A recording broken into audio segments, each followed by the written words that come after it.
오늘 이 시간은 주로 분단 시대라든지 통일 이런 이야기를 많이 했지만 이 자담에서는 분야를 막론하고 굉장히 다양한 주제에 대한 심도 깊은 토론이 이뤄지는데요.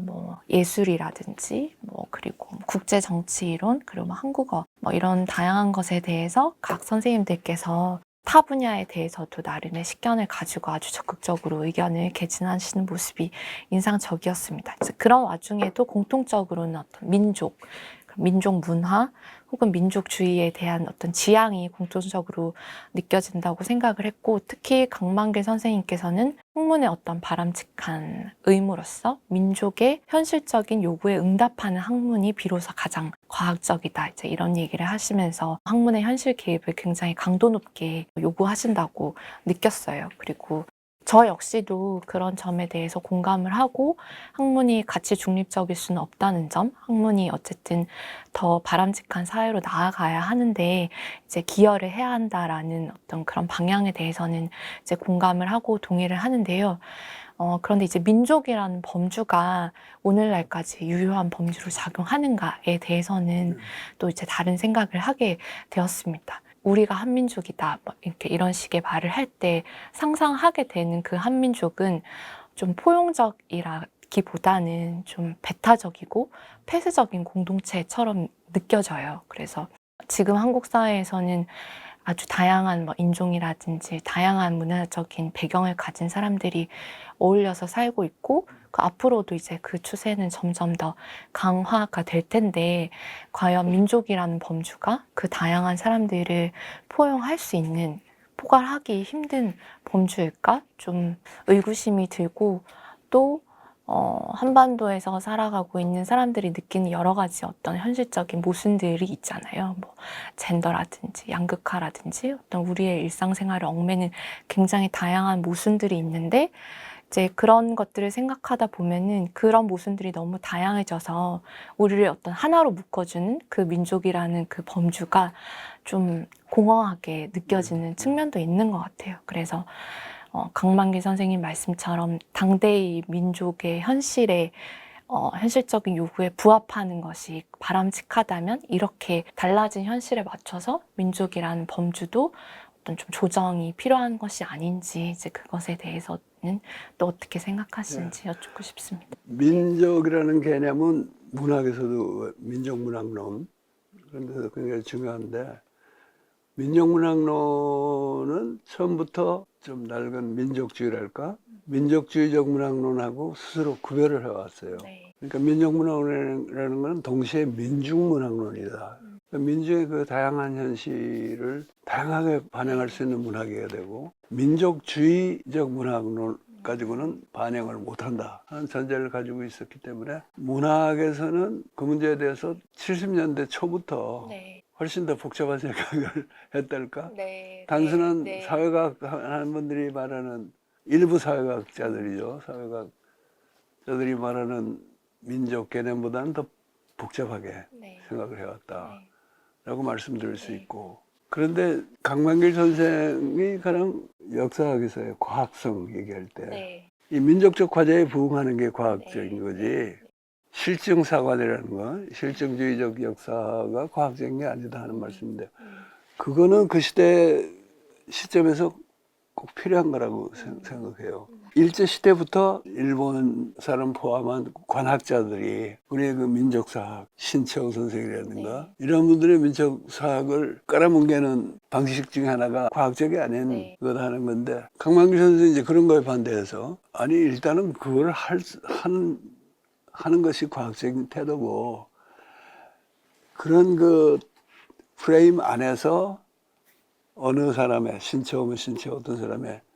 구체적인 역사적 작업이 얼마나 과학적이냐 이런 걸 따지는 건 필요하지만은 그 전체가 비과학적이다 이렇게 말하는 건 정반대다 이렇게 주장을 하셨는데, 그 시점에서 꼭 필요한 말씀이었지만 지금 보면은 민족이 뭔지도 좀 애매한 상황에 민족적 욕구에 부응하는 것이 과학성이다 이렇게 말하면 민족적 욕구라는 것도 너무 단순화될 수가 있고, 과학성 개념에 대해서 더 깊이 있는 탐구가 네. 불가능해지잖아요. 네.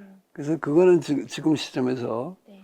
또 지적하고 토론할 여지가 있다고 봐요. 근데 이제 민족 개념이 요즘 와서 문제되는 것 중에 여러 가지가 있는데, 가령 남한 사회 같으면 이미 거의 다민족 사회가 돼 있는데, 여기에 배달 민족 위주의 민족주의 얘기하면은 그런 걸 다 배척하는 결과가 되고, 또 같은 배달 후손이라도 계급과 젠더와 아주 다양한 욕구가 있는데 그걸 너무 단순하고 억압하는 거 있지 않냐.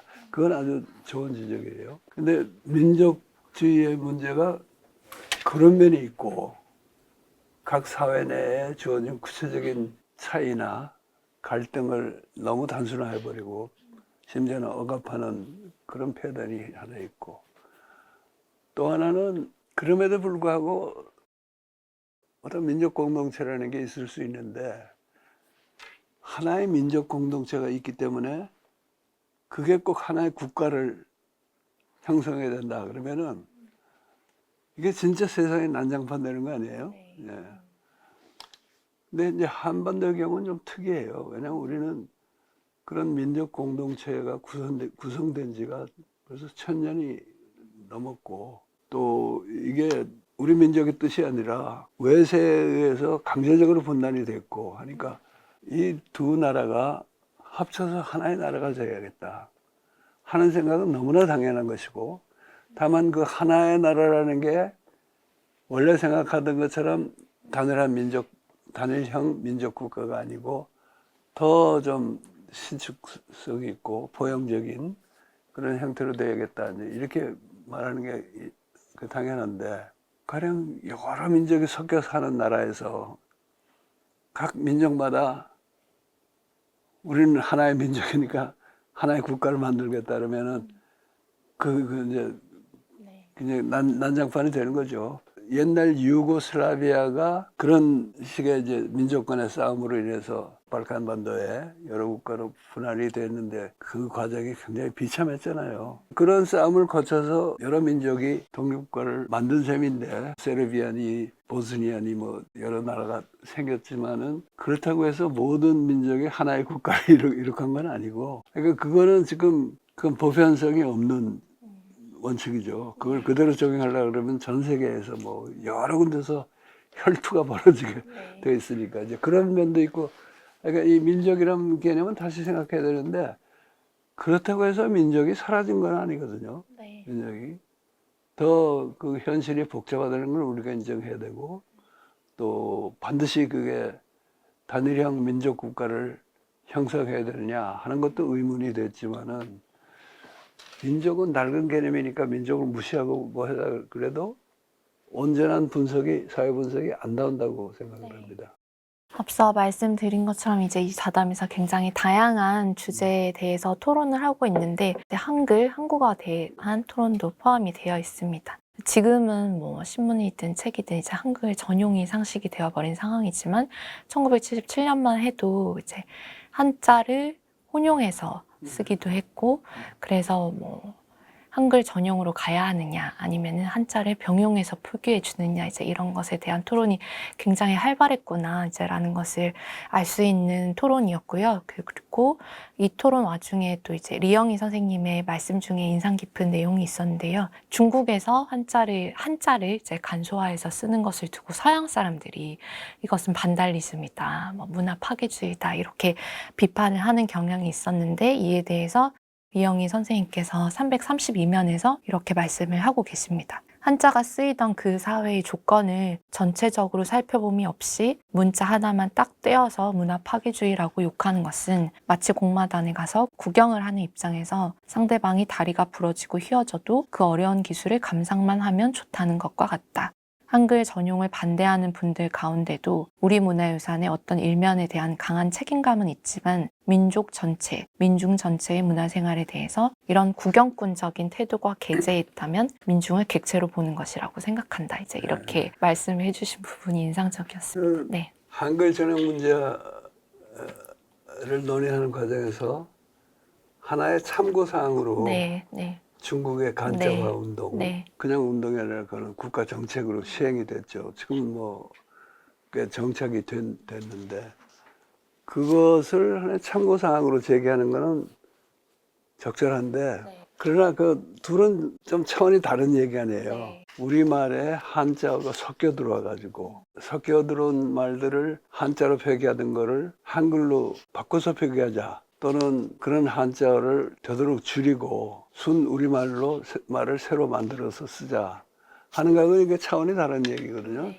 중국에서 그냥 같은 글자를 계속 쓰면서 획수가 너무 많고 중국은 또 요즘은 그 pin이라 그러죠. 그 병원이라 그러나 영어 표기법이 네. 자기들이 만들어 놨잖아요.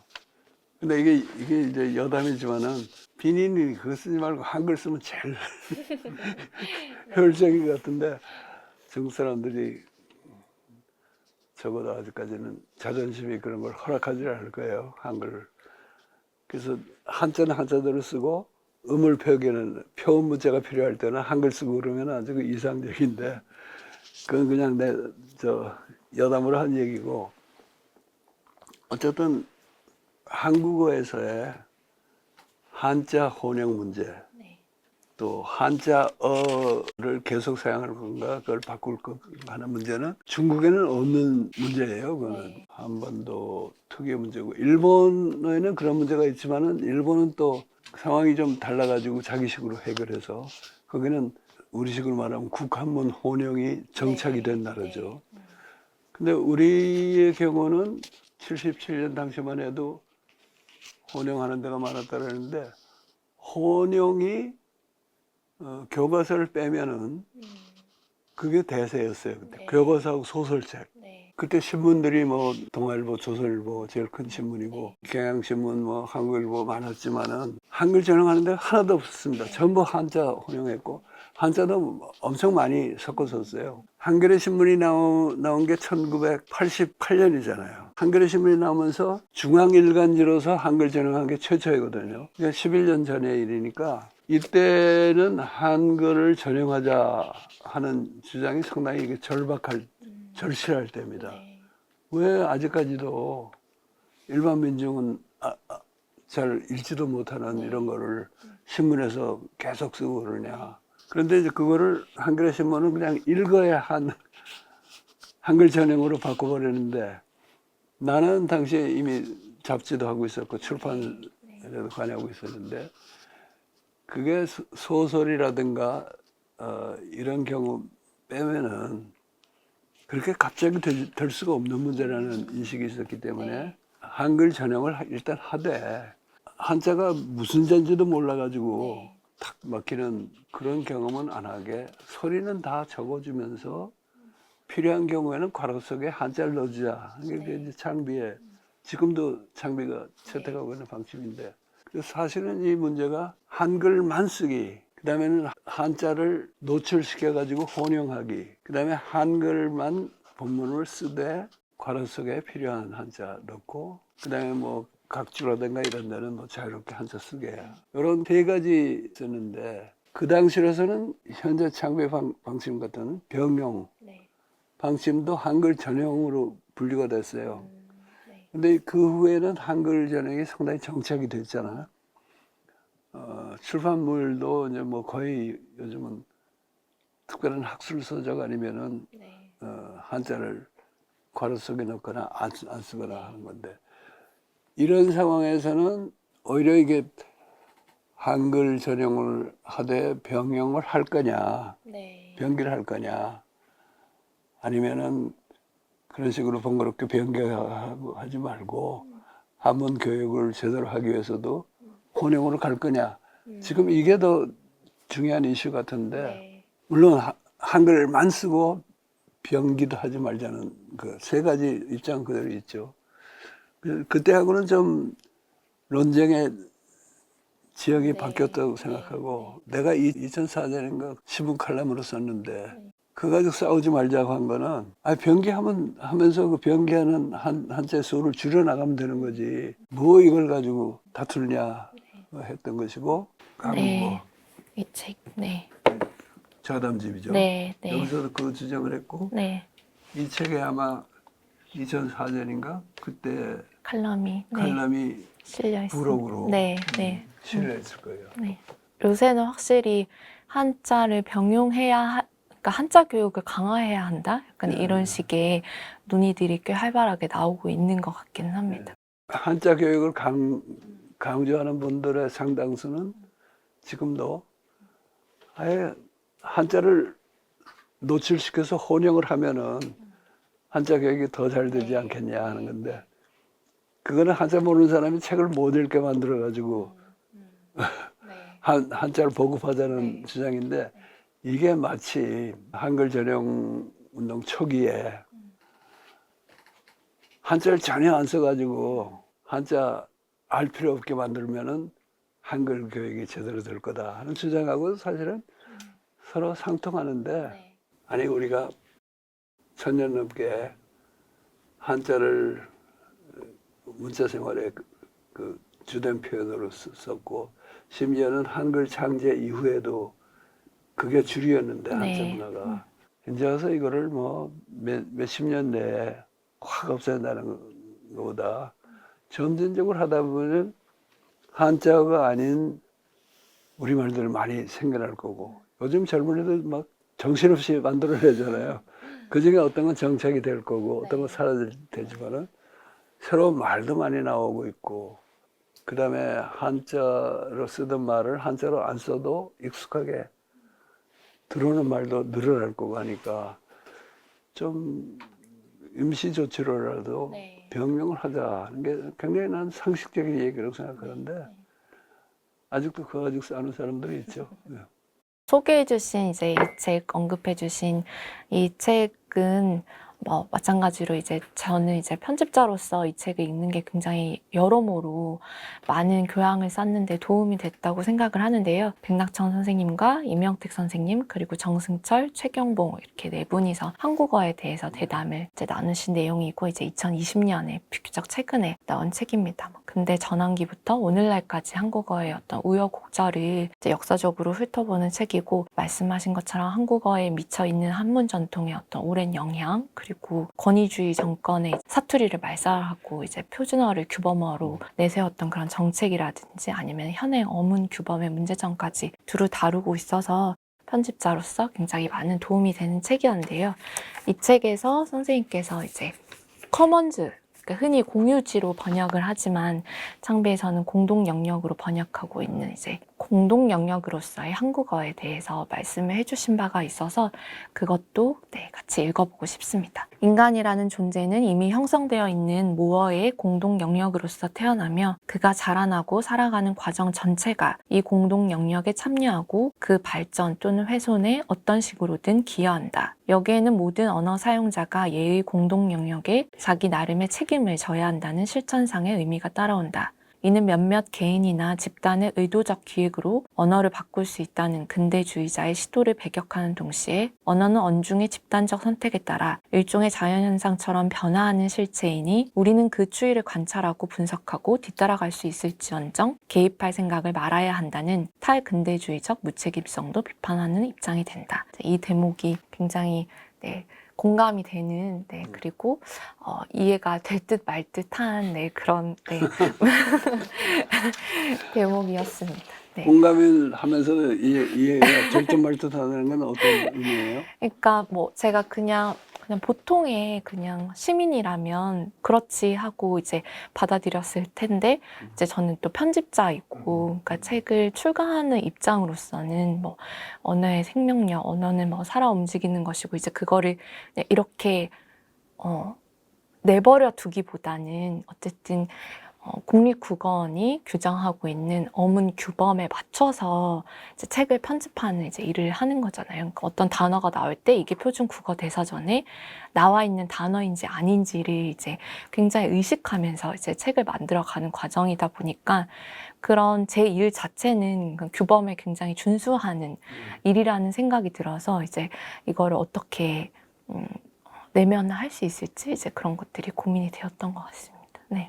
창비 편집자들이 특별히 고생스러운 거는, 우리가 그렇다고 해서 국립국어 국립연구원, 국어연구원의 규범을 그대로 따르질 않잖아요. 네, 네. 특히 외국어 네, 표기가 네, 그렇고 다른 부분은 대개 그대로 따르지만은 띄어쓰기 같은 것도 우리 독특한 네, 저게 네. 있고 사실은 편집자의 편의를 위해서라면은 일종의 행정 편의주의라고 되겠는데 국어연구원인가 국립국어원. 네. 국립국어원 시키는 대로 그대로 하면 돼요. 그게 네. 제일 편해. 근데 창비는 국립국어원의 방침도 완벽하지는 않다고 생각을 하고 네, 네. 또 그 사람들이 자꾸 바꿔가잖아요. 네. 그러니까 어떤 건 우리가 미리 바꿔놓은 걸 뒤따라오는 것도 있고 그러니까 우리는 우리대로 규칙을 만들어가지고 정하는 게 좋다. 그러니까 창비 편집자 노릇하기가 더 힘들죠. 그건 그런데 편집자가 그런 식으로 국어 사용에 개입하는 거 그것도 사실은 커먼스 내지 공동 영역의 개념에 부합되는 거예요. 공동 영역이라는 게